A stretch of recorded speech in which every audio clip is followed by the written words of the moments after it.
Welcome to another episode of Commending and Contending. It's a podcast about how the gospel of Jesus encourages us to live our lives and use our words to commend and contend for Jesus and his gospel. I'm your host, Jonathan Holt. Joining me today is Jess Fields. G'day, Jess. Humour. Where has God planted you?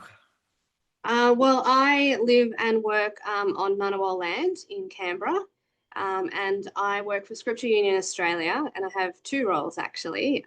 One, I work at Yass High, I teach SRE out there, and I also work for Christian Education in Schools, which is CRE, which is what we call SRE here in Canberra, and we run that across 49 schools here in Canberra. Yeah. And Jess, how's God been encouraging you recently? In a few ways. I actually just moved back into Canberra in the last couple of months, and very seamlessly, God planted me in a new church.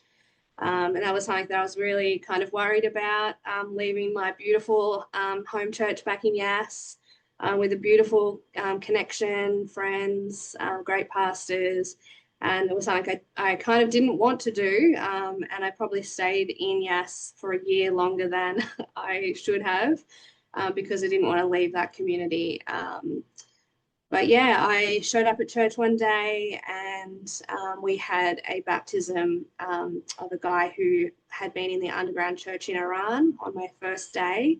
And I just felt this kind of amazing kind of connection with people even before I started talking to people with that church. So yeah, I've been there now for about 8 weeks, joined a Bible study, had a couple of dinners, had some lunches. Yeah, it's been great. So in terms of my church life, things are going really well there, even though I'm kind of new. And with work, we have had a school where we were not able to go last year. The door got closed. And just last week, the door was opened again. So 2 weeks ago, we got a parent request, which is how it works here in the ACT. And last week I met with the principal. We now have a team, and hopefully by the end of term we'll be back in the school sharing the good news of Jesus with students. So yeah, God is working, and yeah, it's amazing to see how that works throughout Canberra.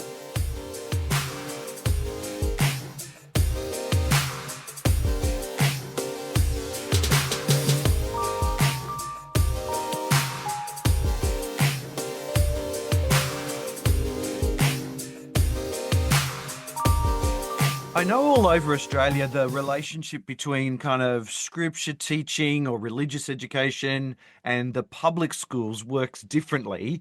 And you're obviously well placed to kind of give us a snapshot of what it's like in Canberra. You say you work for an organisation called Christian Education in Schools, CEIS. Yep. Is that a really old organisation? Is it a bit of a younger organisation? How long has it been around? Yeah, CIS came into being 18 years ago through the ACT Churches Council. And so it is, I suppose, relatively new in the scheme of things. There was no full legislative organisation running SRE style classes here. Individual churches and groups were doing something, but not like what YouthWorks or other places were doing. So that's how it kind of came about, as having something that was kind of unified, and so that all of the churches could come together to do that. So yeah, that's how it started. Last year, we approached SU Australia to help us kind of expand that, as we were kind of getting a bit too big to be able to run it, and into the future. So this year we started as an SU Australia ministry, which has been fantastic. It's run by parent request. That's what the legislation says here in the ACT. So we can't go into a school until a parent asks for it. So a parent requests, and then we meet with the principal to find a place. And we, at the moment, only go in once a term. We're allowed up to 7 hours. So, yeah. And when you go in and chat with school principals, how open do you find them to be to this kind of opportunity of including Christian teaching in their program? Can be up and down. It really does depend on the school, the history of the school, the board, and yeah, kind of what their understanding of the legislation is. For the most part, it's fairly open. They usually already have a different type of religion already running in the school. And when that's the case, it's fairly good for us. We can just kind of slot in there in the same way that the other religious classes are running. And so that is generally a good thing for us. If there is another religion already running within the school, we can just kind of slot in. Um, yeah, so most of the time it's not too bad. There are some schools where there's a little bit of hostility and they try and push the boundary of what is allowed. And yeah, we can just point them back to what the legislation says and get in there and do our thing. But yeah, for the most part, it's not too bad. There can be some delays if someone on the board doesn't want it and that sort of thing. But yeah, most of the time it's not too bad.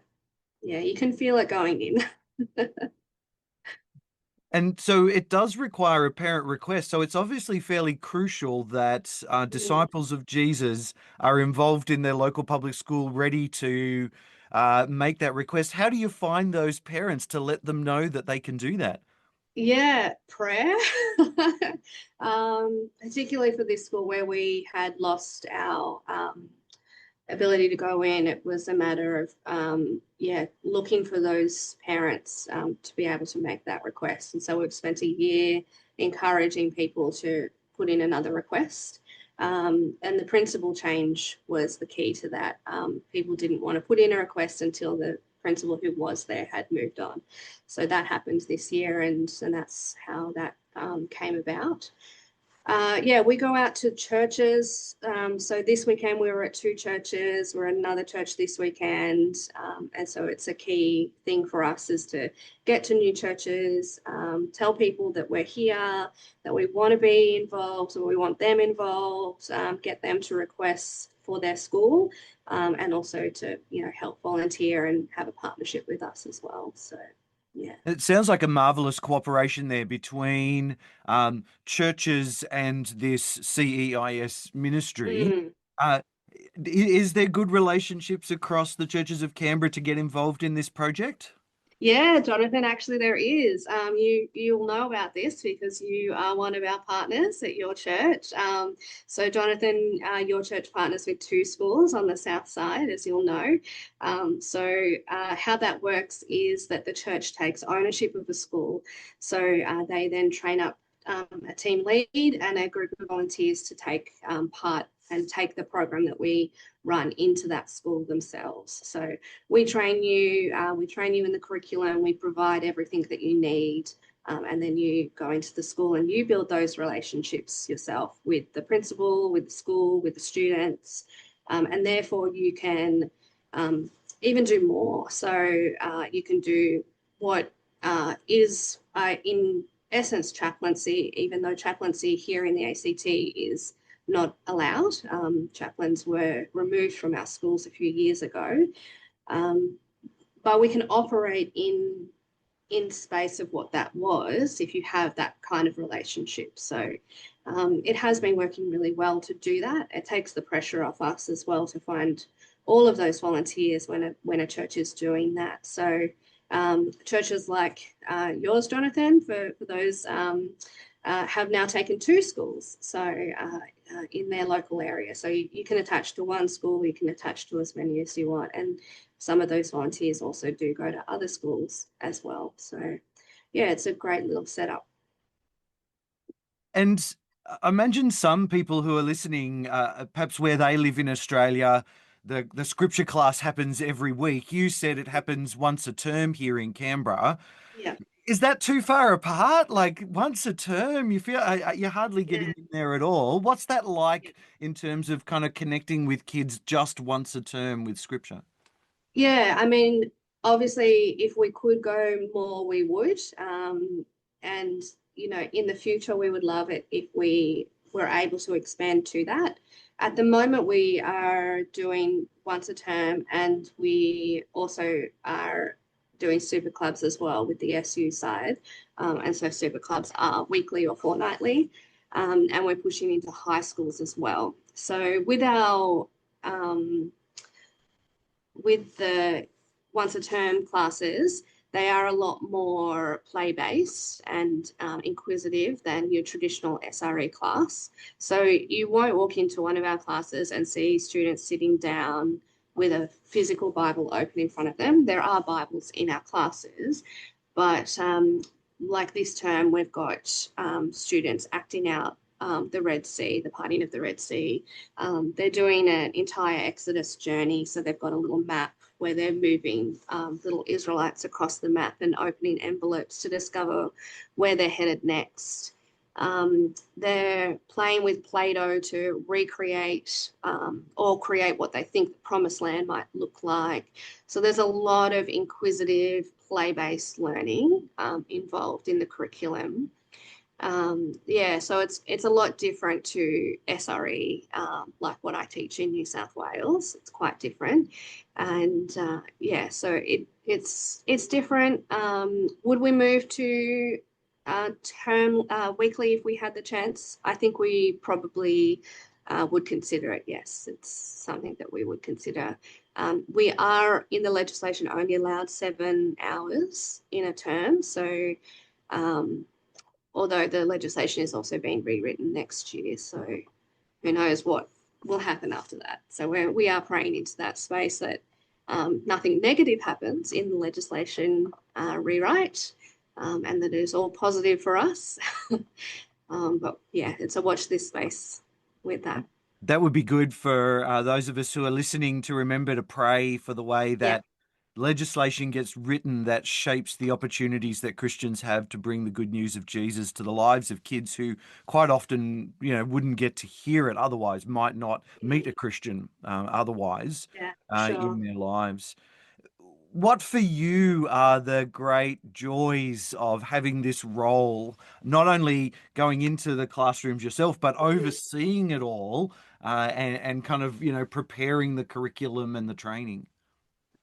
Yeah, I think there's a few. So in terms of like the overall, like if I step back from classroom, it's working with multiple churches, that ecumenical side of it, different traditions, seeing the different strengths of different traditions, and just kind of fostering that mutual respect amongst volunteers and churches. I love doing that. Equipping my volunteers. So I get to work with, currently there are now 74 volunteers on our books, which is fantastic. My goal for the end of term is another 6. Let's see how it goes. Yeah, just equipping them, watching them grow in their skills and their confidence in the classroom. And yeah, helping people to kind of foster that relationship with schools and that connection that they can have. And ideally, we want more of those church partnerships that I was talking about. And yeah, so that those would be my kind of top end.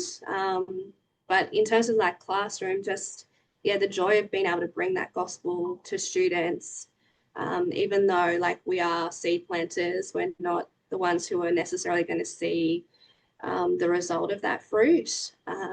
Yeah, just being able to plant it is such a joy. Yeah. And then I'm sure it can't all be joy. There's probably some challenges in there as well, Jess. Yeah. When you kind of, look at this ministry God's called you to, what are the challenges for you in this?